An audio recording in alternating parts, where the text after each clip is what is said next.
வான் கடந்தும் கடல் கடந்தும் வாழ்வாங்கு வாழும் என் முத்தமிழுக்கு என் முதல் வணக்கம். எனக்கு செந்தமிழூட்டிய அனைத்து ஆசிரியர்களுக்கும் என் குரு வணக்கம். மிகச் சிறந்த நடுவர்களுக்கும் மற்றும் அனைவருக்கும் என் காலை வணக்கம். என் பெயர் தன்ஷிகா செந்தில்குமார். நான் ஆஸ்டன் செந்தமிழ் கல்வி கூடத்தில் நிலை 7 படிக்கின்றேன். அளவறிந்து வாழாதான் வாழ்க்கை உளப்போல இல்லாகி தோன்றா கெடும் எனும் திருக்குறளோடு என் தலைப்பான சிக்கனமும் சிறு சேமிப்பும் பற்றிய உரையை தொடங்குகின்றேன்.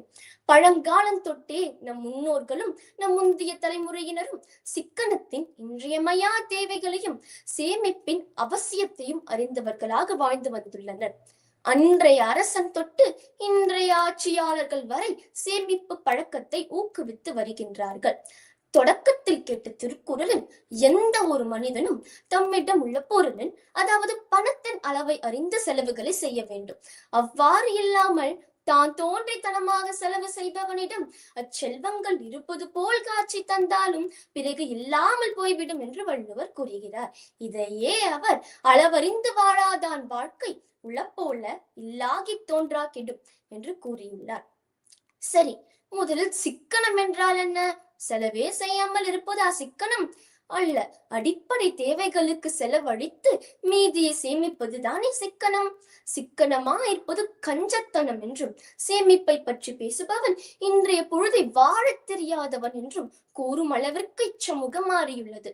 தங்கமான புருஷன் எனும் தமிழ் படத்தில் ஆட்சி மனோரமா அவர்கள் மிகவும் கஞ்சத்தனமான வேடத்தில் நடித்திருப்பார். அதில் ஒரு காட்சியில் கோழியை கயிற்றால் தொங்க வைத்து அருகில் அமர்ந்து வெறும் சோறு உண்டு கொண்டு கரிசோறு உண்ணுமாறு நினைத்து ரசித்தும் ருசித்தும் உண்பார். எவரும் இத்தகைய சிக்கனத்தை எதிர்பார்க்கவில்லை.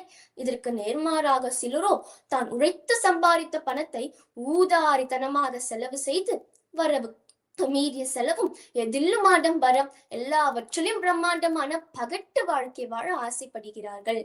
நிலைமைக்கு மேலே நினைப்பு வந்தால் நிம்மதி இருக்காது ஐயா, நிம்மதி இருக்காது. அளவுக்கு மேலே ஆசையும் வந்தால் உள்ளதும் நிலைக்காது அம்மா, உள்ளதும் நிலைக்காது எனும் கண்ணதாசனின் வரிகள் தான் ஞாபகம் வருகிறது.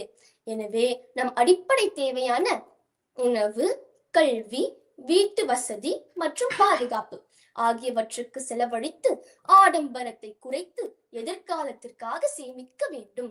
எனக்கு ஒரு சிறுவனின் கதை ஞாபகம் வருகிறது. தன் தந்தை மாதம் தந்த 2 ரூபாயை கொண்டு ஒரு ஜோடி பறவை வாங்குவதை வழக்கமாக கொண்டு வந்தார். பின்பு அந்த பறவைகளின் எண்ணிக்கை பல ஆயிரமானது. அந்த சிறுவன் பறவைகளை பற்றி அனைத்தும் அறிந்தவனாக வளர்ந்தான். பிற்காலத்தில் அச்சிறுவனே இந்தியாவின் பறவை மனிதன் என்று அன்பாக அழைக்கப்பட்டார். ஆம், இது முனைவர் சலீம் அலி அவர்களின் கதைதான். இது அவரே ஒரு சிட்டுக்குருவின் வீழ்ச்சி எனும் நூலில் எழுதியுள்ளார். உலகத்தின் தலை சிறந்த ஆய்வாளர்களில் இவர் ஒருவராக அமைவதற்கு தன் சேமிக்கும் பழக்கமும் அதை செலவு செய்த விதமும் தான் அடித்தளமாக அமைந்தது எனலாம். எனவே சிறு வயது முதலே மாணவர்களுக்கு பள்ளிகளிலும் கல்லூரிகளிலும் சிக்கனமும் சிறு சேமிப்பும் பற்றிய விழிப்புணர்வை ஏற்படுத்த வேண்டும். நாம் பணத்தை மட்டுமல்லாமல் தண்ணீர், மின்சாரம், நேரம் ஆகியவற்றையும் நாம் சரியாக பயன்படுத்தினோம் என்றால் வீடும் நாடும் முன்னேறும். அமெரிக்காவில் பல சேமிப்பு திட்டங்கள் உள்ளன. 529 சேமிப்பு திட்டம், கவர்டல் சேமிப்பு திட்டம், தனிநபர் ஓய்வூதிய சேமிப்பு திட்டம் என இன்னும் பல சேமிப்பு திட்டங்கள் உள்ளன. நாம் இந்த சேமிப்பு திட்டங்களை சரியாக பயன்படுத்தினோம் என்றால் நம் அவசர காலகட்டத்தில் இது ஒரு ஆயுதமாகவும் அமையலாம்.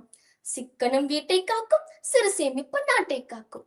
சிறுக கட்டி பெருக வாழ், சிறுதுளி பெருவெள்ளம் போன்றவை வெறும் பழமொழிகள் மட்டுமல்ல, அவை நம் வாழ்வின் தத்துவங்கள். எனவே நான் இந்த உரையில் ஒரு சபதம் எடுக்கின்றேன். இன்று முதல் நான் ஒரு தேவையற்ற செலவையாவது குறைத்து அதை சேமிப்பாக மாற்றி காட்டுவேன் என்று. நீங்கள் சிந்தித்து செயலாற்றுங்கள். இன்றைய சேமிப்பு நாளைய பாதுகாப்பு.